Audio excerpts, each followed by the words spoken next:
Welcome to the William Shakespeare informational video. I'm Mr. Rice, but you may call me the Remote Narrator, or Ichabod the Floating Head. It's time to know your bill. First of all, William Shakespeare was a tireless writer. He wrote 37 plays, 154 sonnets, and 2 narrative poems. Now you're thinking to yourself, okay, he wrote some plays, he wrote some poems, and he wrote some long poems. But think about this for a moment. Have you ever tried to write just a simple little poem yourself? He wrote 154 sonnets, which are among the most difficult poems to write. He wrote 2 long narrative poems, 37 plays. That is most prolific even for a current writer, and he did it all with a quill dipped in ink. Now there are 2 sources that we know about Shakespeare from: his works and the remains of legal and church records. First of all, let's talk a little bit about his works. Shakespeare grew up on the English countryside. Many of his plays reflected this English countryside that he grew up on. And he also lived in London and wrote some plays from that area as well, so many of his plays are reflecting where he lived. Most of what we know about Shakespeare actually comes from legal and church records, and most places didn't keep very good records, but churches would keep records of baptisms and deaths. So where he was baptized would have been reflected, and then where he was buried, both of which were Stratford-upon-Avon. Also where he was married would have been reflected in church records. If he bought anything like a theater, which he did, that would also show up in public records. So these are some of the places that we know about that have given us a reflection on who Shakespeare was. Now, Shakespeare's history shows that he was baptized in the Holy Trinity Church at Stratford-upon-Avon in 1564. He died on April 23rd, 1616, and he was buried in the same church as his baptism. Now, what's really intriguing is that since most of the records that were taken of baptisms were within a few days of birth, and his record of his baptism was April 26th, he very likely was born on April 23rd. So he was both born on April 23rd and died on April 23rd in the same church of his baptism. So you could literally say that his life came full circle. Now, Shakespeare was married to a young lady named Anne Hathaway of Shottery, no relation to the current actress of that name.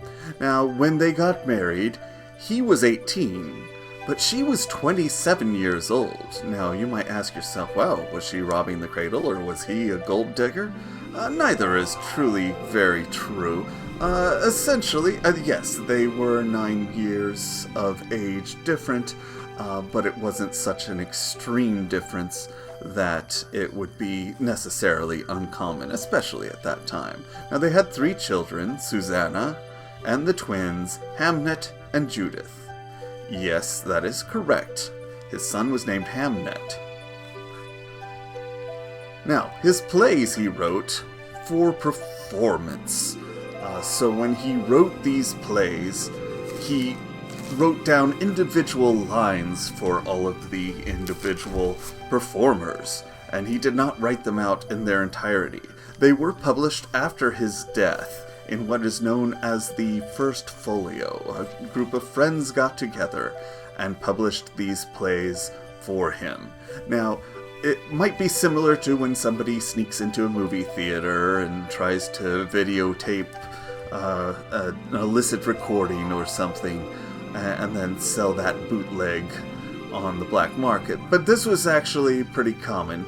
There would be no digital media at that time, obviously, but people would go into his theater and watch his shows and try to transcribe everything that he was performing everything in his plays, and eventually these transcriptions became very, very helpful as records of his plays that could be used for his first folio. Now let's talk about Shakespeare's Globe Theatre. His Globe Theatre was originally built in 1596, and it was one of 4 major theaters in that time, including the Swan, the Rose, and the Hope. Now, his theater was built from the remains of an old theater called, literally, the Theater. A few details: it was open to the air, as you can see here. It had an open top, and that's how they had lighting for their shows. Additionally, it was in the shape of an octagon, just like a stop sign. 8 sides. Now, Shakespeare's theater is open once again today. It could seat over 3,000 people. Consider the size of this. Over 3,000 people is more than the high school in which you attend, which has just over 2,000 students. So this could have housed all of them and more. Now, rich people and the royalty would often sit in nice little box seats around the edge, but the majority of people would just stand around in the middle, and all they would have to do is pay a penny, which would, through inflation, maybe be similar to a cost of a movie today. But all of these people would stand around and watch his performances. This is a 3-story high theater. Additionally, this theater had trapdoors in the stage. Now, the reason it had trapdoors is because, unlike modern theaters, there's no curtain. So you can imagine if the scene needed to change, and say somebody had collapsed, fainted, or even died in the previous scene. If they just got up and walked away, it would ruin the reality of the scene. So they would actually lower them.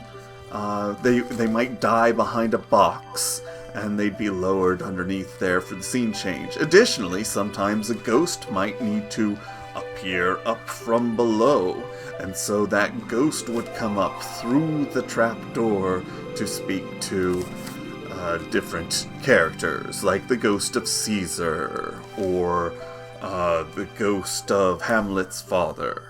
Now, as I mentioned before, the Shakespeare's Globe was built from the remains of another theater from across the Thames River. Here is a map showing how the Thames runs across London. And it was deconstructed, the theater, as it was called, was deconstructed, and then it was reconstructed on the other side of the Thames as the Globe Theatre. Now, Shakespeare's theatre had a bit of a rough go of it. It actually burned down in 1613 during a production of King Henry VIII. You see, they shot off some cannons during this performance to make it really realistic and lifelike. Unfortunately, these cannons caught the thatched roof on fire, and it went... And the thatched roof is tightly woven straw, patted down with mud, and it could get really dry, especially in the summer months. So when those cannons went off, it was just like tinder, went right away as soon as it hit. But this didn't stop Shakespeare and his men. They rebuilt the Globe, and then continued to perform until the Puritans in 1654 came along and said, we don't like this is immoral. You see, they didn't have quite the same freedom of speech that we have, and they thought most of his plays were very, very immoral and improper, which, to be fair, they kind of are. So the Puritans shut it down, and it remained closed for over 300 years. Eventually, projects came along for a new Globe to be built in 1996, and eventually was opened to the public in 1997. and it opened to the play King Henry V.